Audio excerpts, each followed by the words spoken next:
তো ডলু গেছে আমাদের জোম্যাটোর অর্ডার আনতে, দেখা যাক আমরা বালেশ্বর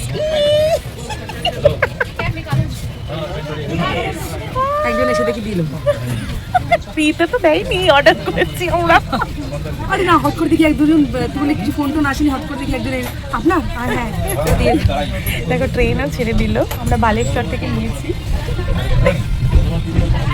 তো আমার ঘুরতে যাওয়ার ভিডিও তো সবাই খুব ভালোবাসে। এই ভিডিওটা একটু মিস হয়ে গিয়েছিল। এটা রামেশ্বরম থেকে আসার পথে, অ্যাকচুয়ালি মাদুরাই থেকে যখন আমরা ট্রেনে উঠলাম আর কি। ট্রেনের খাবার খেতে খেতে এত বোর লাগছিল, আমরা জোম্যাটোর যে ট্রেনে ফুড ডেলিভারি হয় সেই অপশনে আমরা ফুড ডেলিভারি করে নিয়েছিলাম ট্রেনে। অরিগানো দিয়েছে, চিলি ফ্লেক্স দিয়েছে, এটা কি tomato ketchup. I don't like tomato ketchup with pizza. কুপনও দিয়েছে, ক্যাশব্যাক, দেখা যাক। চলো খাই আমরা এখন, খেটা একটুখানি। একটা ছিল গোল্ডেন কর্ন পিৎজা আর একটা ছিল মেবি চিকেন চিজ বার্স্ট। তো ওখানে তো সেরকম কোনো হাইফাই পিৎজার দোকান থেকে আমরা অর্ডার করাইনি।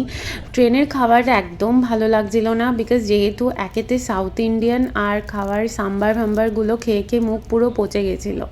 প্রথম খুব ভালো লাগছিলো, বাট ট্রেনের খাবার খুব একটা ভালো ছিল না। তার জন্য আমরা আসার সময় বালেশ্বরে আমরা এই পিৎজাটা অর্ডার করে নিয়েছিলাম। খুব ভালো সার্ভিস, আপনারা চাইলে জোম্যাটো থেকে ট্রেনে ফুড অর্ডার করতেই পারেন। ডেলিভারি প্রসেসও খুব ভালো।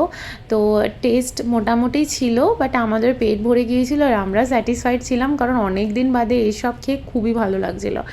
আর ওখানে যেহেতু ভেজই খেয়েছিলাম তাই দারুণ লাগছিলো। তো আজকে যেন এইটুকুই, টাটা।